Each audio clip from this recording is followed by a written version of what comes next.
성경 봉독하겠습니다. 사무엘하 6장 16절에서 23절까지입니다. 사무엘하 6장 16절에서 23절까지 같이 봉독하겠습니다. 여호와의 궤가 다윗 성으로 들어올 때 사울의 딸 미갈이 창으로 내다보다가 다윗 왕이 여호와 앞에서 뛰놀며 춤추는 것을 보고 심중에 그를 업신여기니라. 여호와의 궤를 메고 들어가서 다윗이 그것을 위하여 친 장막 가운데 그 준비한 자리에 그것을 두매 다윗이 번제와 화목제를 여호와 앞에 드리니라. 다윗이 번제와 화목제 드리기를 마치고 만군의 여호와의 이름으로 백성에게 축복하고 모든 백성 곧 온 이스라엘 무리에게 남녀를 막론하고 떡 한 개와 고기 한 조각과 금포도 떡 한 덩이씩 나누어 주매 모든 백성이 각기 집으로 돌아가니라. 다윗이 자기의 가족에게 축복하러 돌아오매 사울의 딸 미갈이 나와서 다윗을 맞으며 이르되 이스라엘 왕이 오늘 어떻게 영화로우신지 방탕한 자가 염치 없이 자기의 몸을 드러내는 것처럼 오늘 그의 신복의 계집종의 눈앞에서 몸을 드러내셨도다 하니 다윗이 미갈에게 이르되 이는 여호와 앞에서 한 것이니라. 그가 네 아버지와 그의 온 집을 버리시고 나를 택하사 나를 여호와의 백성 이스라엘의 주권자로 삼으셨으니 내가 여호와 앞에서 뛰놀리라. 내가 이보다 더 낮아져서 스스로 천하게 보일지라도 네가 말한 바 계집종에게는 내가 높임을 받으리라 한지라.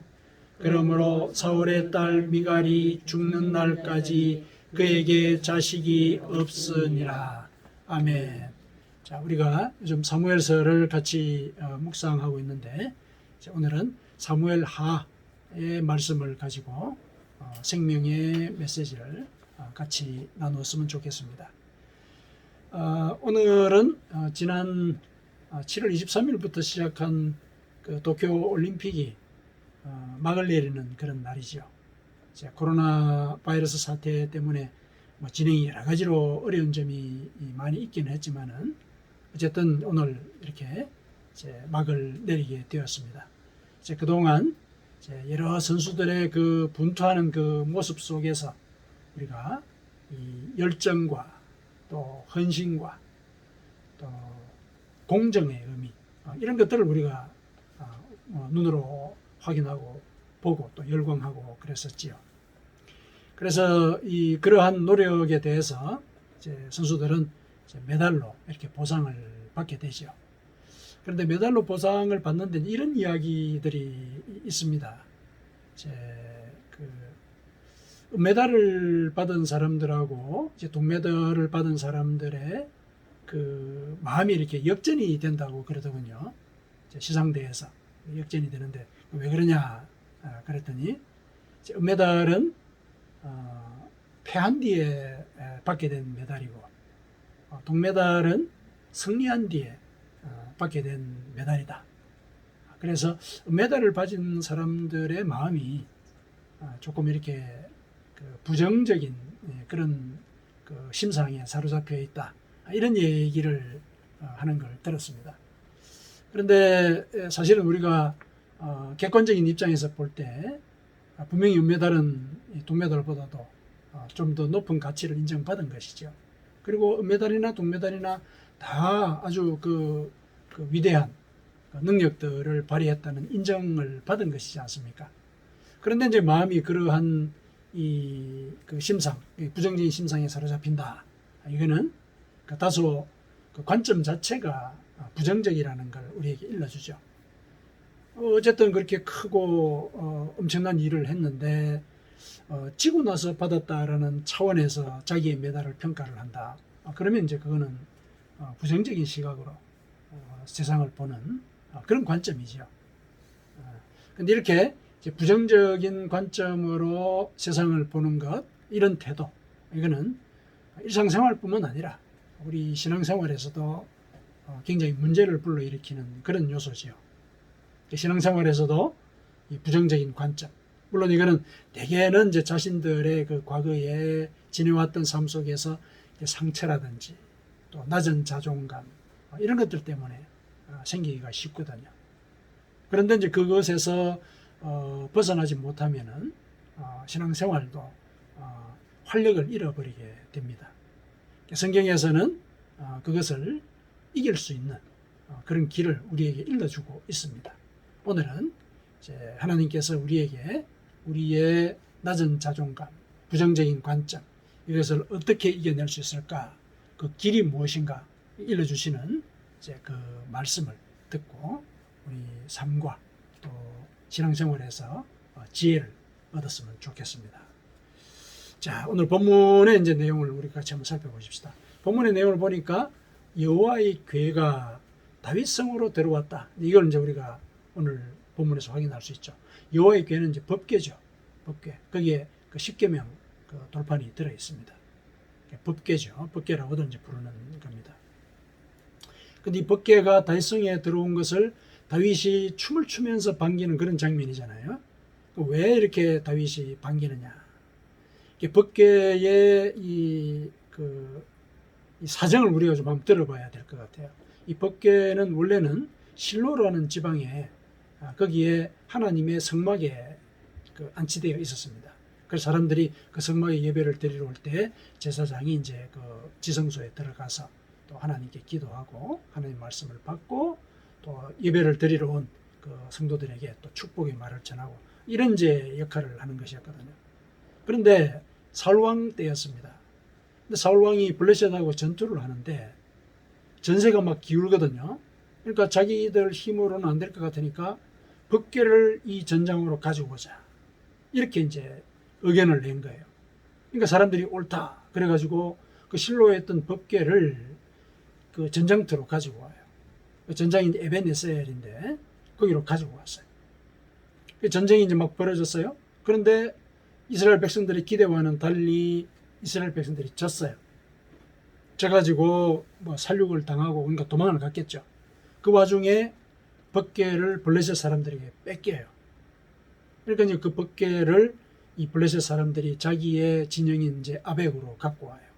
그 승리를 했고 또 승리의 전리품 중에 하나니까 이것을 가지고 자기들의 신들의 신당인 아스돗이라고 하는 그 지역으로 가서 신당에다 모셔놓죠. 그랬는데 하룻밤 지나고 나니까 자기들의 신이 거꾸로져 있는 거예요. 거꾸로져 있어요. 팔 다리가 잘리고 막 이렇게 거꾸로져 있는 거죠. 사람들이 놀랬죠. 그리고 막 이 지방이 막 독종이 막 번져요. 피부병이 번지고. 그래서 이 사람들이 놀라가지고 이 법궤를 가드라는 지역으로 옮겨요. 가드라는 지역으로 옮겼는데 또 그 일이 벌어지는 거예요. 그래서 에글론이라고 하는 지역에도 옮겨요. 독종이 또 멈추질 않는 거죠. 이거는 이 법궤를 우리가 가지고 있기 때문에 생기는 일이다. 이렇게 블레셋의 장로들이 의견을 모아가지고 이거를 이스라엘 땅으로 보냅니다. 수레에 실어가지고. 베스메스로 오게 돼요. 베스메스로 이제 오게 됐는데 사람들이 저게 뭐야? 그러면서 뚜껑을 열고 본 거죠. 법궤 뚜껑을. 그래서 많은 사람들이 죽었습니다. 법궤는 함부로 손을 대서는 안 되거든요. 절차를 밟아서 레위 사람들이 옮기게 돼 있어요. 근데 레위 사람도 아닌 사람들이 법궤의 뚜껑을 열고 그 속을 들여다봤단 말이죠. 하나님이 진노하신 겁니다. 사람들이 죽었어요. 그래서 이제 그 법궤를 이제 사람들이 기랏 야림이라고 하는 곳에다가 보냈고 그곳에 20년간 보관이 되게 돼 있었죠. 보관되어 있었습니다. 여러 군데를 이제 이렇게 떠돌았거든요. 그런데 이제 그동안에 20년이 지나는 동안에 다윗이 왕이 되었어요. 그리고 다윗은 나가는 곳마다 이제 전성을 하고 그러니까 이제는 하나님의 법궤를 제자리로 모셔야 되겠다. 이런 생각을 한 거죠. 그래서 그 법궤를 이렇게 옮기자. 이렇게 해가지고 옮기려고 하는데 수레에 실어서 이렇게 옮기려다가 보니까 이 소들이 날뛰는 일이 생겼어요. 그러다 보니까 수레가 기울어졌죠. 기울어지니까 법궤가 쓰러지려고 그래요. 그래서 곁에 있던 우사라는 사람이 그 벗개를 손으로 잡았거든요. 우사가 죽었어요. 우사가 죽었습니다. 그 벗개는 아무나 만져서는 안 되거든요. 죽었어요. 그 자리에서 죽었습니다. 그 얘기를 듣고 다윗이 놀랬죠. 그래서 그 자리에 이제 두고 오벳 에돔이라고 하는 사람의 집에다가 벗개를 보관하게 했습니다. 보관하고 있는데 사람들의 말이 그 오벳 에돔이라는 사람이 집에 하나님의 큰 복이 임했다고 그럽니다. 이런 얘기를 다윗에게 들려줘요. 그 얘기를 듣고 다윗이 하나님의 노가 풀려졌는가 보다 이렇게 판단을 하고 이제는 격식을 차려서 레위 사람들을 데리고 가서 이제 그 벗개를 이제 옮기려고 한 거죠. 그렇게 해서 절차를 밟아서 오늘 이 본문에 나와 있는 대로 다윗 성으로 이제 옮기게 된 겁니다. 이 벗개가 이제 여러 군데 이제 떠돌다가 이제 다윗 성에 안치가 되는 것이죠. 그런 상황이 이제 오늘 그 본문에 이제 서두에 나와 있습니다. 자, 이렇게 벗개가 다윗 성으로 이렇게 들어오게 되니까 다윗이 막 춤을 췄다 이렇게 돼 있죠. 춤을 췄습니다. 16절에 뛰놀며 춤을 추었다. 그리고 이제 준비된 자리에 벗개를 안치를 했습니다. 그리고 이제 하나님께 제사를 드린 뒤에 이 백성들한테도 다 선물을 나눠줬죠. 선물을 나눠줬습니다. 모두가 다 즐거워할 일이다 이런 표시죠. 모든 사람들에게 다 나눠줬다는 얘기는 이런 모든 사람이 함께 즐거워할 일이다 나눠준 거예요. 다윗으로서는 얼마나 기쁘겠습니까?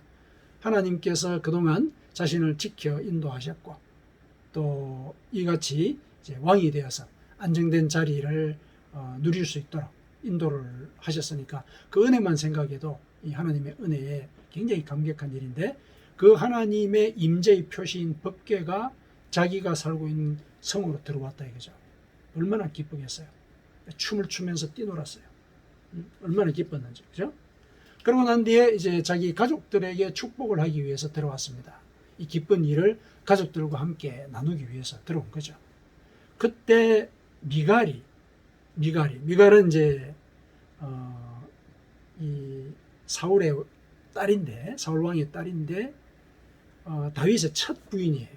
첫 부인이거든요. 첫 부인 뭐 좀 이력이 좀 있습니다. 나중에 설명을 드릴 건데 첫 부인인데 이 첫 부인이 이제 그 다윗이 오는 걸 보고 이렇게 얘기를 하죠. 20절에 이스라엘 왕이 오늘 어떻게 영화로우신지 방탕한 자가 염치 없이 자기 몸을 드러낸 것처럼 오늘 그의 신복의 계집종의 눈앞에서 몸을 드러내셨군요. 이렇게 얘기를 한 거죠. 좀 말투가 좀 냉소적이죠. 닝토님 냉소적인 얘기를 했어요. 그래서 다윗이 대뜸 이렇게 날카롭게 응수를 하죠. 이는 여호와 앞에서 한 것이니라. 그가 네 아버지와 그의 온 집을 버리시고 나를 택하사 나를 여호와의 백성 이스라엘의 주권자로 삼으셨으니 내가 여호와 앞에서 뛰놀리라. 이렇게 이제 대뜸 이렇게 응수를 한 거죠. 그리고 난 뒤에 22절에 네가 말한 바 계집종에게는 내가 높임을 받으리라. 네가 말한 바 계집종 이거는 그 미갈을 가르치는 말이에요. 미갈이 자신을 가리켜서 이제 계집종이라고 그랬잖아요. 그러니까 그 계집종에게는 내가 높임을 받을 것이다. 이렇게 얘기를 해요. 이건 뭐냐면은 내가 너와는 이제는 격을 두를 것이다.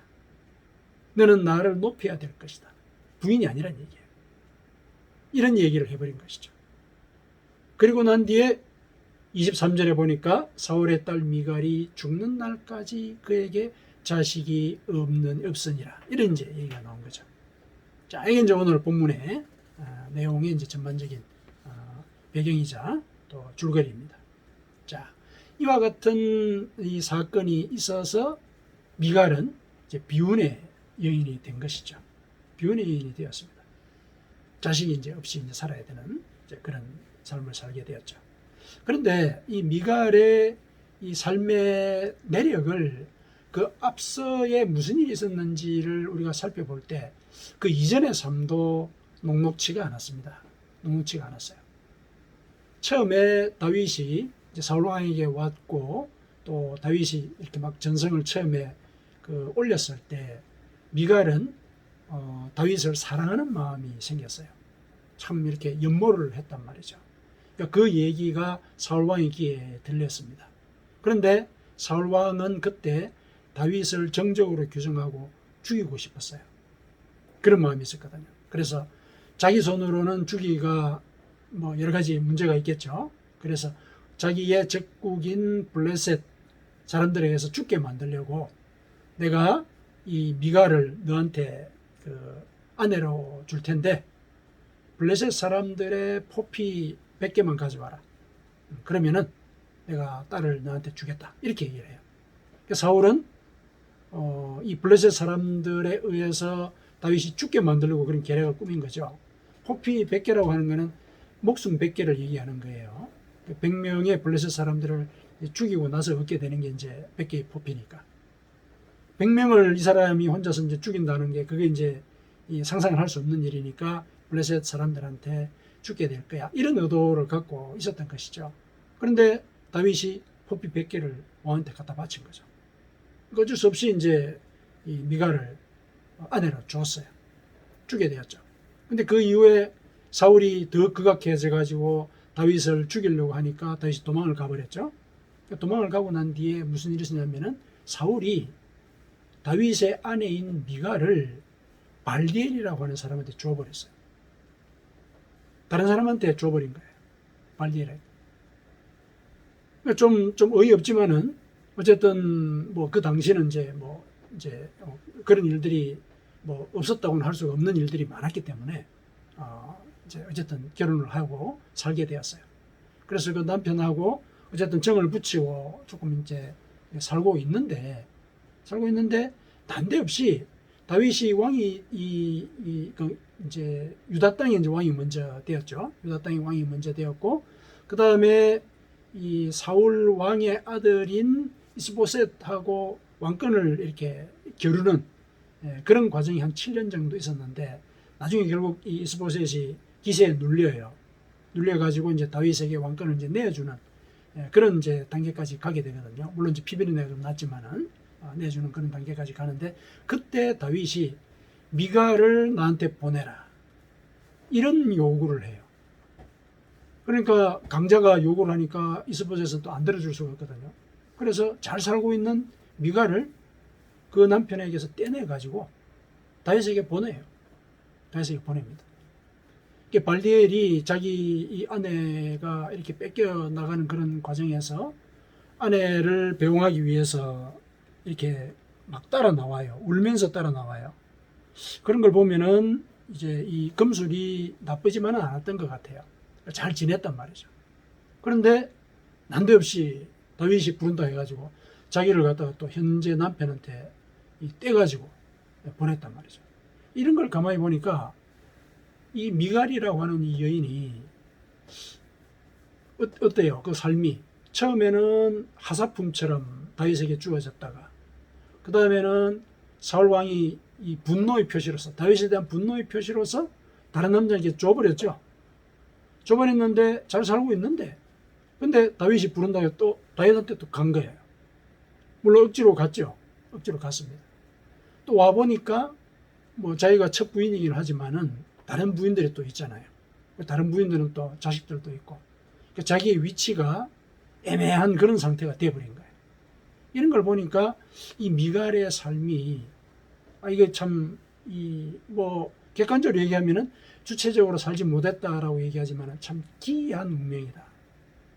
이 거의 뭐 이렇게 물건처럼 주고받는 그런 삶을 살았잖아요. 자기가 사랑한 마음을 품었지만은 그것을 아버지가 이용을 해가지고 자기를 선물처럼 줬다가 또 뺏어가지고 이렇게 다른 남자한테 줬다가 그런데 또 다윗은 또 자기를 또 데리고 오라 그러고 그리고 와보니까 자기 위치가 또 안정된 건 아니고 그런데 오늘 이 본문의 사건까지 벌어진 거죠. 그래가지고 자식도 없이 또 평생을 지내야 되는 이런 삶을 살고 갈 수밖에 없는 이런 운명에 처한 거죠. 참 기이한 운명이다. 물건처럼 이리저리 이제 이렇게 옮겨지는 이런 삶을 산 거죠. 이 법궤와 이 미갈의 운명이 사실은 흡사한 거죠. 법궤도 인간의 필요에 따라서 이리저리 막 옮겨 다니는 거잖아요. 그런 상황이에요. 미갈도 사실은 사람의 필요에 따라서 이리저리 막 옮겨지는 물건처럼 취급을 받는 삶을 산 거죠. 참 안타깝고 가슴 아픈 이제 그런 삶을 미갈이 살았던 거죠. 그런 삶을 본인이 왜 한탄을 하지 않았겠습니까? 나는 왜 이렇게 살지? 왜 이렇게 물건처럼 막 사람들이 이렇게 주고받고 하는 이런 상황 속에 내가 놓여 있게 되지? 그 와중에 이제 아버지도 돌아가시고 자기가 사랑하는 그 요나단이라고 하는 자기 형제도 죽고 자기 또 형제인 이스보셋이 왕이 됐는가 싶더니 다윗한테 눌려가지고 또 나중에 또 살해를 당해요. 그러니까 집안도 몰락을 한 거죠.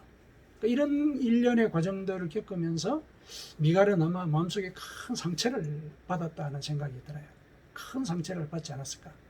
그래서 세상을 보는 눈이 냉소적이고 또 낮은 자존감으로 세상을 바라보는 그런 삶을 살게 되지 않았을까. 체념한 듯이 사는. 분명히 이제 그런 이 마음은 우리가 짐작을 할 수가 있죠. 굉장히 아픈 일들이 많았고 또 본인 자신도 주체적으로 못 살았단 말이죠.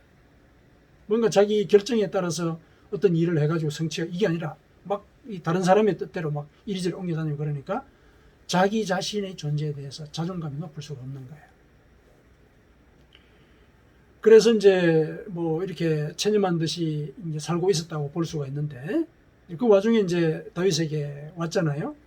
다윗에게 왔는데 다윗에게 왔으면은 승리한 왕의 아내로서 자기 지위를 회복을 한 것이니까 사실 좀 기뻐해야 되지 않습니까? 그러면은 어떤 면에서는 다윗이 벗개 때문에 기뻐할 때 같이 이렇게 기뻐해야 되는데 그러지 못한 거죠. 그러지를 못했어요. 마음이 그렇게 내키지가 않는 거예요.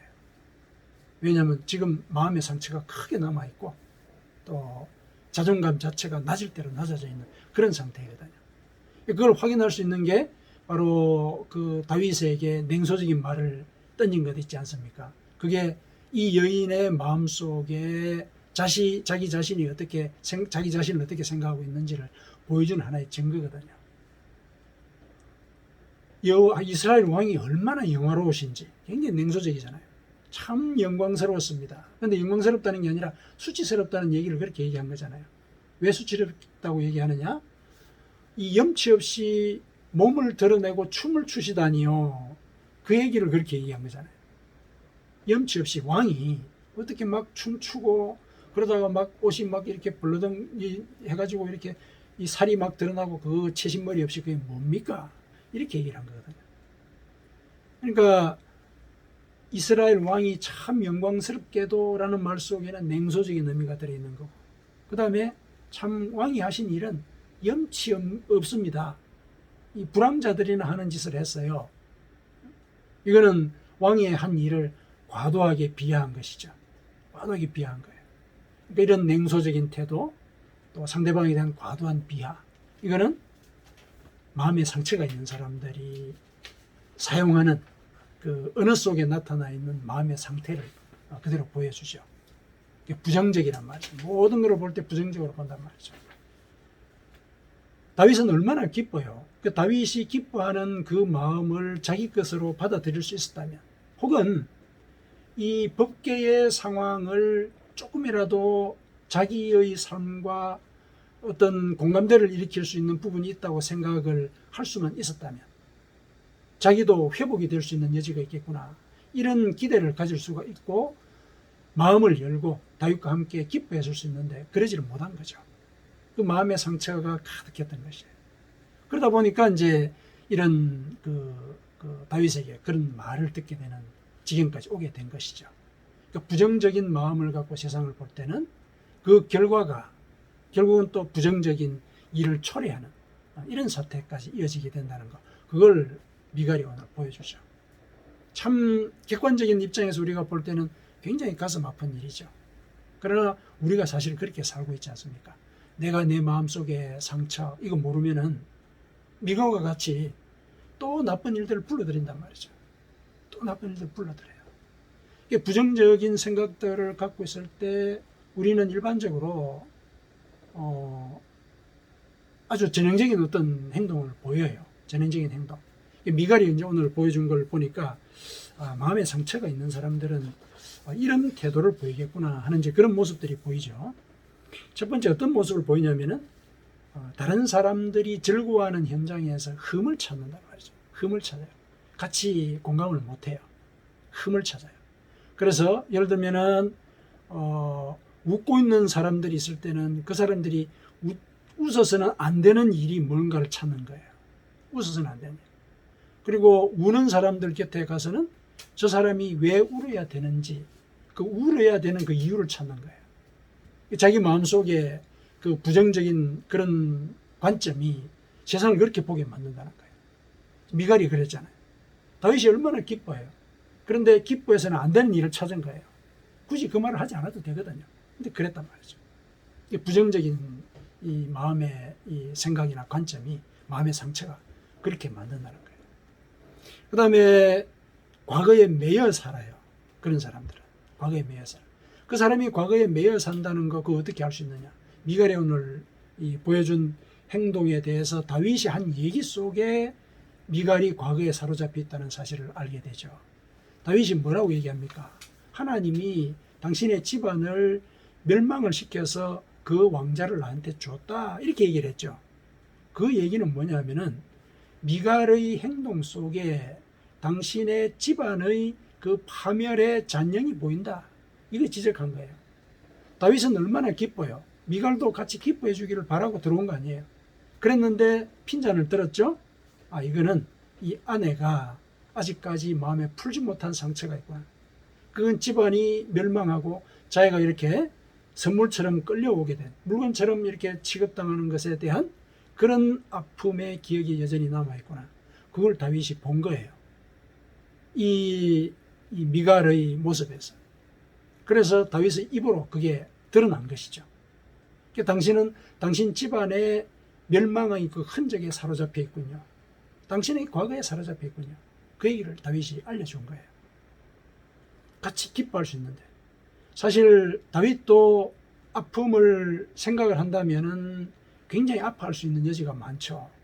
10대 때 왕이 될 거라고 이렇게 기름 부음을 받았는데 얼마나 떠돌아다녔습니까? 20년을 떠돌아다녔어요. 도망을 다니면서. 그러니까 아픔을 생각하자면은 굉장히 아파할 수 있는 사람이에요. 그런데 다윗은 이 마음속에 하나님께서 함께 하신다는 그 생각이 늘 있었고 그 와중에 또 이제 왕이 되었고 그러면서 회복이 되었잖아요. 실은 미갈도 그럴 수 있는 여지가 있었는데 여전히 그까지는 못 간 것이죠. 그래서 과거에 매여 있는 이제 그런 모습을 보였죠. 그러다 보니까 미래에 대해서 꿈을 꿀 수가 없죠. 미갈은 미래에 대해서 꿈을 꿀 수가 없습니다. 그것의 어떤 그 시사적인 그 표현이라고 볼까? 그거는 미갈이 자식이 없었더라. 이제 그게 이제 암시를 하고 있는 거죠. 자식이 없다는 것이 물리적으로 미래가 없다라는 말로 뭐 해석을 하면 좀 경강부회다, 억지다, 뭐 이렇게 얘기를 할 수 있어요. 그러나 조금 시사하는 바가 있긴 있잖아요. 자식이 없다는 것은 어떤 면에서 보면은 내가 미래에 즐거움을 갖고 또 내 삶을 성숙시킬 자식을 키우면서 우리는 성숙이 되거든요. 그런 것에 대한 기회가 차단이 되어버리는 이런 일이 그에게 생긴 것이죠. 미래가 없는. 그러니까 미래지향적인 삶을 살지 못하는 이제 이런 그 삶에 처하게 된 것이죠. 그래서 부정적인 생각을 가졌을 때는 이와 같은 행동 양식이 드러나고 이런 결과를 초래하게 된다. 이건 이제 미갈을 통해서 우리는 알 수가 있거든요. 이거는 아마 좀 더 보편적인 상황에 적용을 할 때 우리도 그러고 살고 있지 않나 생각을 해봄직한 그런 그 행동 요소이지요. 근데 반면에 이제 우리는 이제 하나님을 믿는 자로서 이와 같은 이 마음속의 아픔, 또 상처, 낮은 자존감 이거를 해결하기를 하나님께서 원하시고 그래서 우리를 당신 앞으로 초청을 했고 그래서 초청받은 사람으로서 이 자리에 있는 사람이거든요. 그러면 이제 이와 같은 마음의 상처 우리 다 갖고 있단 말이죠. 열등감 다 갖고 있어요. 어떤 부분에 있어서는 자존감이 낮을 대로 낮은 그런 상처의 기억들 다 있어요. 이걸 이길 길이 무엇일까? 이거 우리가 찾아봐야 되죠. 이걸 이제 오늘 본문에서 우리가 같이 찾아보자는 것이죠. 미갈은 낮은 자존감의 하나의 그 증거로서 우리는 그 사람의 행동의 양식을 우리가 발견을 했고, 또 우리도 그와 비슷한 모습들이 있다. 이걸 확인을 했습니다. 근데 그 반면에 다윗이 그 반대쪽에 있는 사람이잖아요. 그러니까 다윗에게서 우리는 상처를 이긴 사람의 모습, 또 어떻게 하면 상처를 이길 수 있을까? 이걸 이제 우리가 찾아볼 필요가 있겠습니다. 하나의 그 시사적인 사건이 오늘 이 장면에서 나오는데, 그게 뭐냐면은 법궤가 다윗 성에 들어왔더니 다윗이 뛰고 놀았다, 즐거워했다. 이런 장면이 오늘 본문의 그 주요한 내용이잖아요. 굉장히 상징적인 얘기죠. 법궤는 이제 하나님의 말씀을, 여기서 십계명이 들어있으니까 하나님의 말씀을 상징해요. 하나님의 말씀이 다윗이 거주하는 곳에 들어왔다. 다윗의 안으로 들어왔다, 이 얘기예요. 다윗이 안으로 들어왔다. 그랬더니 다윗이 즐거워 뛰놀았다, 이런 얘기죠. 그러니까 다윗의 이런 행위 속에 우리가 마음의 상처를 이길 수 있는 길에 대한 중요한 그 시사점이 있는 것이죠. 중요한 시사점이 그 속에 들어있습니다. 뭡니까? 하나님의 말씀. 하나님의 말씀이 우리 속에 들어올 때 우리는 마음의 상처를 이기고 즐거워 뛰놀 수가 있다, 이 얘기를 한 거죠. 하나님의 말씀이 내 속의 체념이나 낮은 자존감이나 마음의 상처, 과거의 실패의 기억들, 이런 것들을 씻어내어서 회복시켜주는 힘이 있다, 이 얘기예요. 그거를 다윗이 오늘 몸으로 보여준 겁니다. 몸으로 보여줬어요. 우리가 하나님의 말씀을 우리 속에 모셨을 때 우리가 다윗처럼 즐겨 뛰놀 수 있는 그런 상태에 올 수 있다는 것이죠. 하나님은 오늘 그걸 일러주시는 겁니다. 하나님의 말씀은 그와 같은 힘이 있다는 거예요. 하나님의 말씀이 내 속에 들어온다는 얘기는 뭐냐면은 말씀 자체를 듣는다 하는 그 차원도 있지만은 말씀을 내가 실천한다는 얘기예요. 실천한다. 그게 내 속에 들어오는 거예요. 그렇죠? 내가 무슨 일을 한다는 거는 내 속에 어떤 생각이 그 일을 하도록 지시한 거잖아요. 그렇죠? 근데 내가 하나님의 말씀을 실천한다? 그거는 내 속에 있는 하나님의 말씀이 그렇게 하도록 나를 인도한 것이거든요. 그러니까 내가 하나님의 말씀을 실천하면은 내 속에 하나님의 말씀이 있는 거예요. 그렇죠? 그래서 하나님의 말씀이 내 속에 들어오게 되면은 하나님의 말씀대로 나는 내 속의 상처를 치유하고 나의 삶을 하나님께 온전히 그리고 풍성하게 성령의 열매로서 올려드릴 수 있는 그런 삶을 살 수 있게 된다. 이거 이제 우리가 믿을 수가 있는 것이죠. 하나님은 그러면 그 말씀을 통해서 우리를 어떻게 변화시키느냐? 아니, 하나님의 말씀은 어떤 힘이 있느냐? 그거는 성경에서 누누이 우리에게 일러주고 있습니다. 하나님의 말씀은 자, 어떤 힘이 있습니까? 하나님의 말씀은 우리를 위로하죠. 하나님의 말씀은 우리를 위로합니다. 우리가 죄 때문에 고통스러워할 때 내 앞에 와라. 너의 마음을 내 속에 다 드러내 보여라. 그러면은 내가 내 죄가 지롱같이 붉을지라도 눈같이 희게 해줄 것이다. 눈같이 희게 해줄 것이다. 깨끗하게 씻어줄 것이다. 내 속의 상처 나는 급속히 치료하는 하나님이다. 이런 얘기를 하셨죠. 급속히 치료하는 하나님이다. 내 속의 상처도 하나님께서 치료해 주신다는 거죠. 성경 속에 그 말씀이 있고 그 말씀을 믿으면 내 속의 상처가 치유가 된다는 것이죠. 치유가 된다. 히브리서 4장 12절에 이렇게 얘기를 해요. 하나님의 말씀은 살아있고 활력이 있어. 하나님의 말씀은 글자로서 그치는 게 아니다. 하나님의 말씀은 내 속에 들어와서 내가 그 말씀을 믿기만 하면 활력이 있다. 그 말씀은 살아있다. 그래서 어떤 날선 검보다도 예리해서 나의 혼과 영과 및 관절과 골수를 찔러 쪼갠다. 수술하신다는 얘기예요. 내 속에 있어서는 안 되는 것들, 영적인 것들, 육체적인 것들 찔러 쪼개서 끊어내신다는 거예요. 끊어내신다.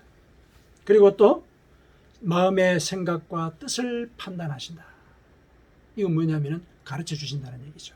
내 속에 있어서는 안 되는 죄와 허물을 깨닫게 하신다는 거예요.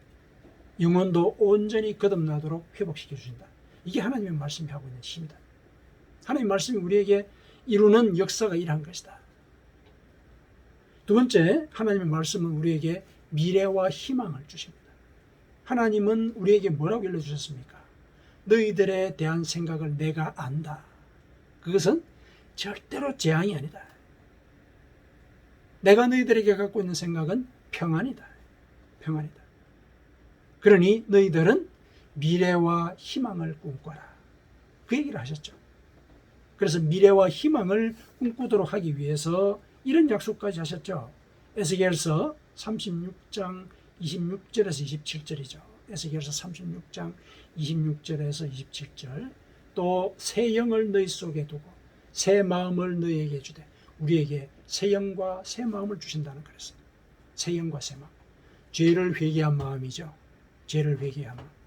죄가 우리 속에서 없어졌을 때 우리는 미래를 꿈꿀 수가 있어요.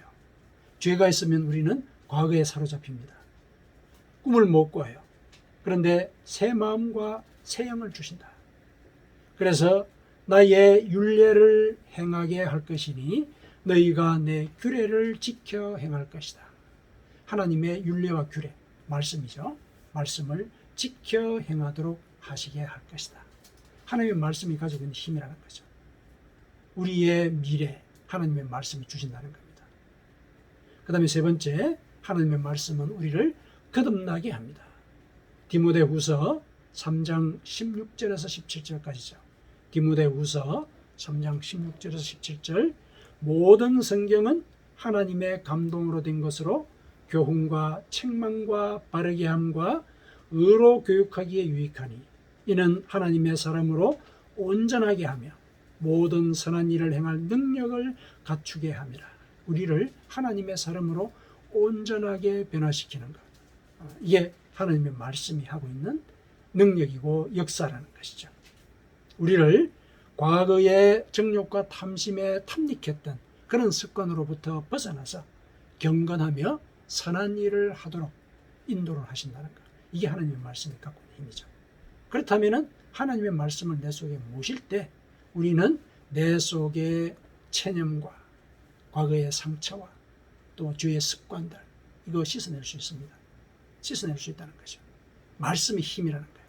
그래서 다윗처럼 우리는 즐겨 뛰노는 삶을 늘 기쁨 속에서, 다른 사람들은 미래에 대한 걱정과 현실에 대한 공고함 때문에 염려하고 근심할 때 우리는 세상이 주지 못하는 평안을 누리는 삶을 살아갈 수 있는 것이죠. 하나님의 말씀이 가지고 있는 힘이에요.